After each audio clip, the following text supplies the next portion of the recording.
What is going on, Exo community? This is Exostomp here, and today, people, we're going to be going over the power rankings for the EDL, and joining me, of course, since it's tag team again, it's going to be Galaxybomb. Hello, everyone. Can't wait for this one. So, I know you guys are pretty anxious on seeing where you guys, where we are going to rank you guys, or at least off the bat. We're not ranking you guys as players, we're just ranking the team, or at least what we see in the teams. So, starting off with 10th place, it's going to be the fighting team, the Belligerent Brawlers. Now, this team looks great. The only, it's really tough because they don't have a lot of special Pokemon. As well as there's a glaring weakness in being Fairy, with Kommo-o being 4 times weak to it, as well as Pangoro being 4 times weak to it, and everything is weak to it besides Cobalion and Toxicroak. So, and Infernape. Yes, and Infernape. So, besides, we could see that the team can do some work with Medicham. Kommo-o is strong, Hawlucha is strong. It's just, it's hard to actually work around the weaknesses, especially because fighting type is not the best type. Yeah, and if they are up against any team that has a physically defensive wall, they're going to have a fairly tough time breaking through it, especially if it's of a type that fighting doesn't do super well against. Yeah. Okay, so that's our 10th place. Our 9th place is actually going to be DP Lurantis. So, Electric. Electric type is very... It's weak. Yeah, interesting. Let's leave it at interesting. It's a little scary because if you think about Electric, it is weak to Earthquake and Earth Power, Ground in general. But it's only weakness, which is fair. But if you look at it again, you can see they have Zapdos, which is flying, so it's immune to it. They got Rotom Heat, Vikavolt, Electros, all have Levitate, so they are actually immune. The only things that I could really think of that can hit them are stuff like Mold Breaker mons, like Haxorus or Pangoro, like we just talked about, can hit those types of mons. Yeah, it's pretty interesting that they've drafted a lot of mono-electric types, like they have Zeraora, Xurkitree, Jolteon, and one more, Pincurchin. So those mons are only weak to ground, which means anyone that they're going up against, they know for sure is going to bring ground moves against them. But on the other hand, they have a lot of Pokemon that are immune to ground types. So how they're going to play these matches and what they're going to bring is going to be pretty interesting to see, I think. Yeah, I agree. Another good thing that they have is they do have a Sticky Webber, they do have a Toxic Spiker, and they have coverage with Zeraora, because Zeraora has a ton of move coverage. Zapdos is really good defensively. They definitely have a lot of a mixture of things. Morpeko is physical. Zeraora is usually physical, and Electros. But other than that, everything else is special. So that's another reason why they're sort of down here. Yeah, it's almost an opposite problem of the fighting team, right? Where they have if they're up against a special wall that can do well against electric types, they're going to have a hard time breaking through. Yeah, definitely. For our 8th, we have Team Rabombat X. So, another glaring reason, of course, because monotype is going to be a thing, but it's going to be fighting. And yes, they do have Indeedee and Staraptor to cover that, but... And Fancy to an extent. To an extent, okay, sure. But if it's like a banded fighting move, it doesn't really switch in too well. Staraptor is sort of their only saving grace when it comes to fighting. Yes, Indeedee is very powerful with that psychic terrain that can go up and stuff, but I think they're gonna be struggling a lot with the fighting mods in general. I guess Wigglytuff too is a fairy type, which is pretty good. Yeah, I think we kind of realized one of the main difficulties of drafting monotype normal is there's not a lot of options out there. Mhm. Because of how normal is, there's just not that many dual type mons that work well. Like Indeedee the only psychic normal type. Heliolisk I think is the only normal electric type. So their options are pretty limited in creating a diverse team, and because of that, um, generally speaking, their mons are on the weaker side in terms of stats and other just kind of looking at the numbers, which kind of puts them at a disadvantage in that sense. They do have some very powerful mons like Megalopon and Snorlax, but some of their options to get coverage can be fairly limiting. Yeah.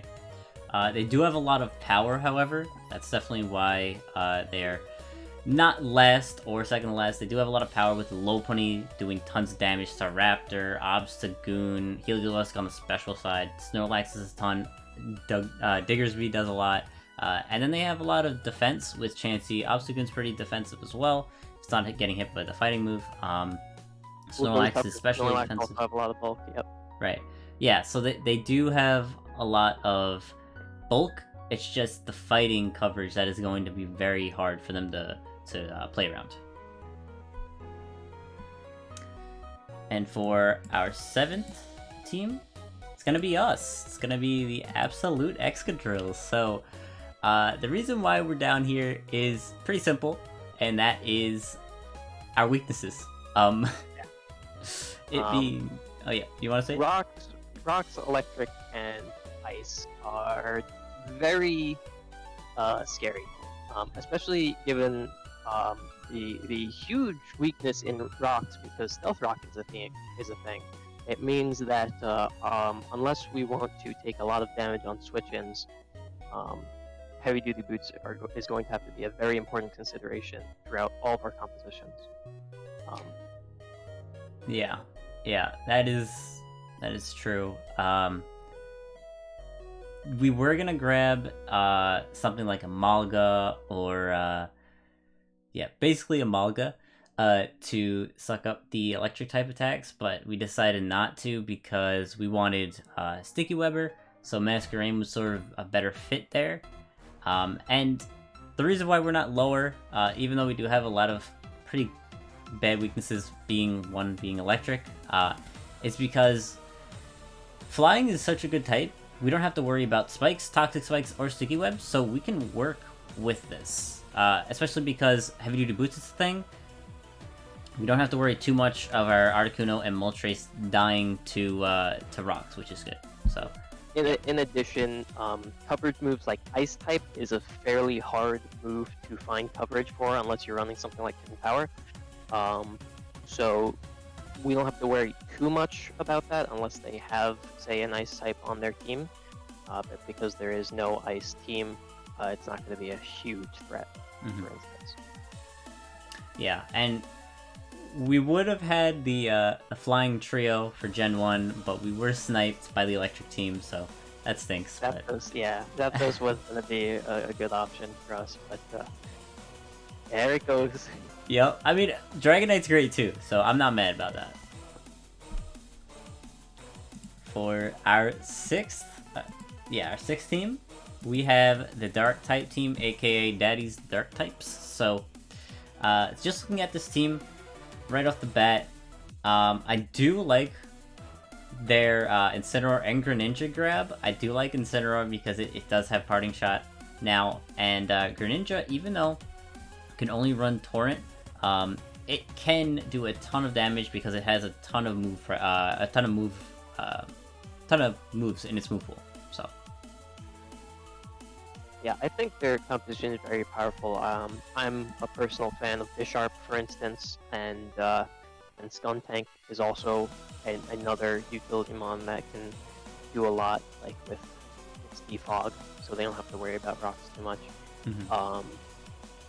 But overall, they do have a bit of a weakness in Fairy, but their composition is fairly solid, and I think they have a good kind of split between offense and defense on their team. Yeah, I definitely agree with that one. What's a little scary to me is that they do have two mons that are 4 times weak to bug. Yes, bug is not very common, but U-turn is common. So stuff like Hoopa that's weak to it, as well as Shiftry, is very scary because they can just die to a U-turn, and also just U-turn in general is very usable. They don't have many switch-ins to U-turn. Yeah, it's going to be a little hard. If they lose momentum, I think they can be on a serious disadvantage, so they have to play kind of aggressive and force the opponent to answer to them rather than the other way around. Yeah. And for our 5th slot, it's going to be, it's actually a shocker for some people, I'm betting. It's going to be Calculated Risk, the Steel type team. We were going to put it a lot higher. Actually, Galaxy, you wanted to put it in first, didn't you? Yeah, just as an overall look, honestly, if they kept Napoleon, I probably would have put them first. To be honest, I think it may have been a mistake to trade out Napoleon. I think that was a very strong on their team. I think it was a good mon, but I think they needed a Ferrothorn. Fair. It's just Ferrothorn does play into one of Steel's great weaknesses, which is fire. Yeah, they do have the Heatran though. The only thing is though, if they didn't have Ferrothorn, they wouldn't have anything to take Earthquakes, at least somewhat efficiently, besides Bronzor, which, come on, it's Bronzor. So everything basically dies to Earthquake, which is sort of why they're at 5th and not a lot higher up.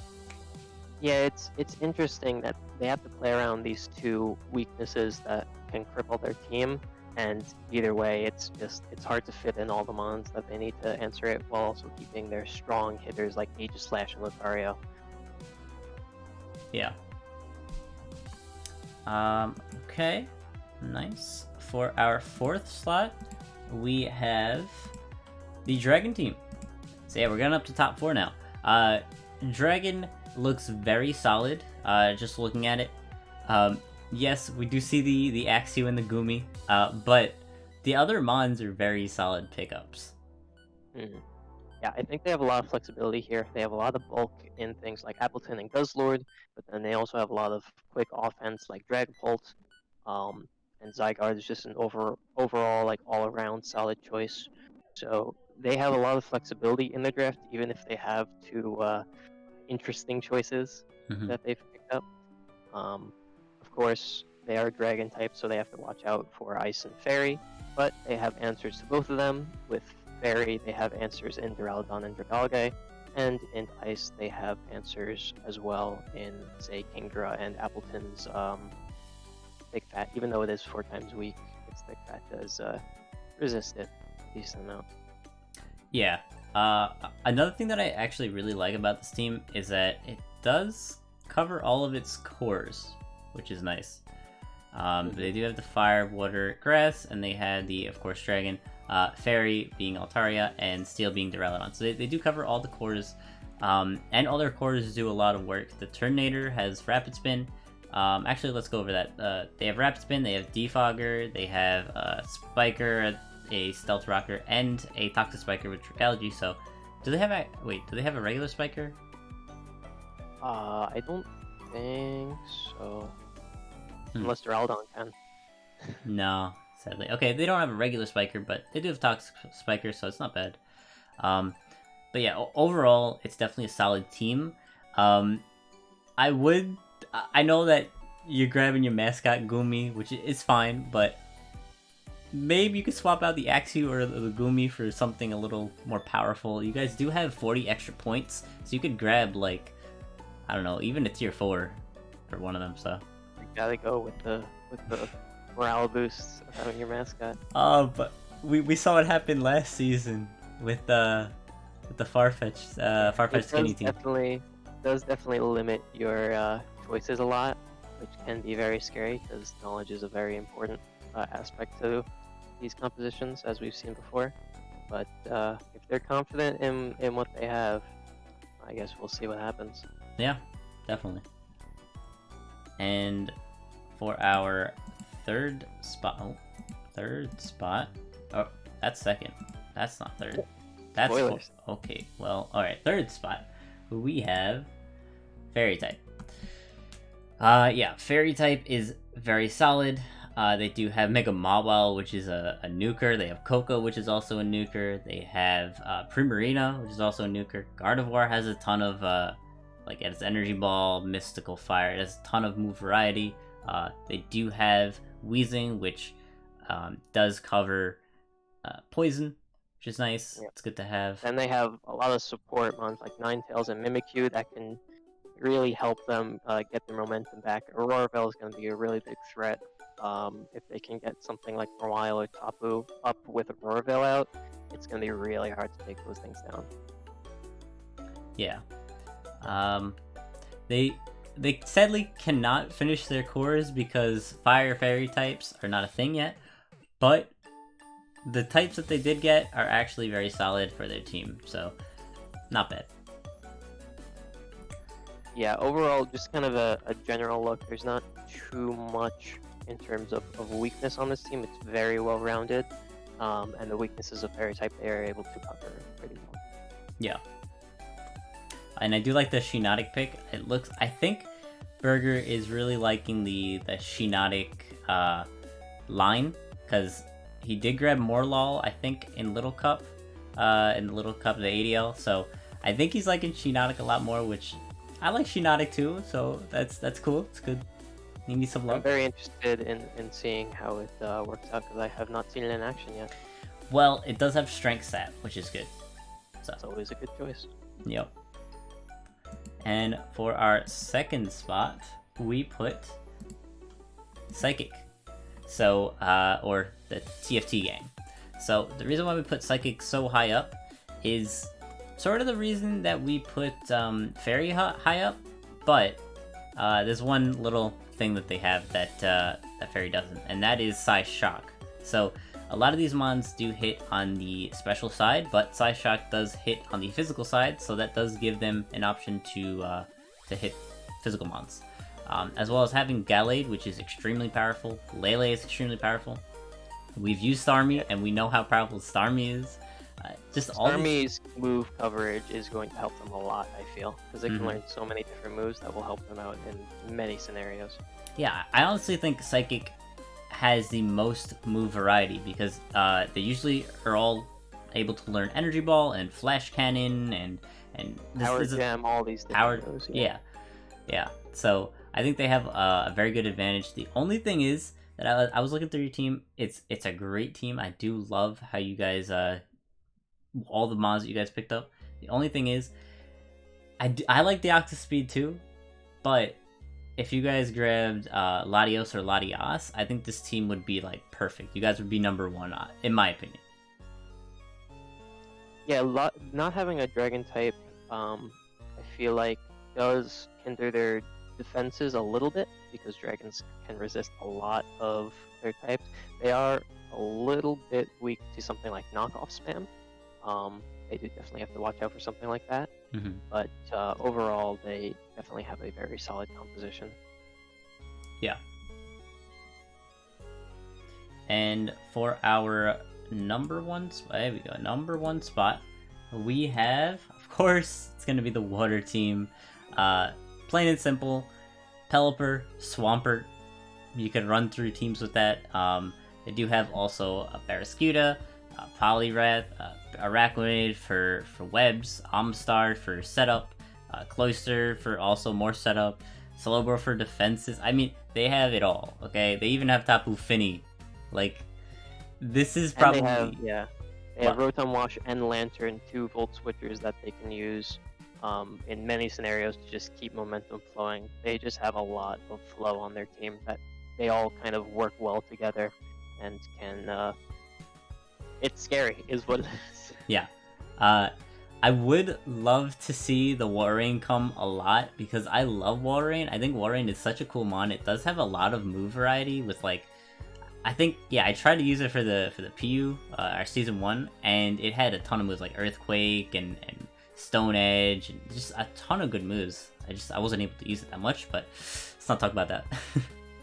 Yeah, I think a problem with their team is that they have too many good mons, so it's gonna be hard to fit them all in their compositions, honestly. Yeah. So yeah, this was just us looking through the teams. We didn't look at anyone's player name and being like, oh, these guys are better, so they have the better team. We just looked at the team in general. So if you're last or middle and you think you're higher, show us, because we are doing power rankings. So I mean, we've seen last time in last league's power rankings. I love being surprised, seeing a low ranked team just skyrocket to the top. It's always just really enjoyable to watch. So I'm looking forward for Belligerent Brawlers and DP Larentis, all those lower end teams, to just prove us wrong and destroy everyone else. Yes, especially us, because we're really low as well. But yeah, that was the power rankings. I hope you guys enjoyed. If you did, don't be afraid to hit that like button. It likes to be hit. It's into that kind of stuff. Where are you going? Nothing. Anyways, I'll see you all later. Peace.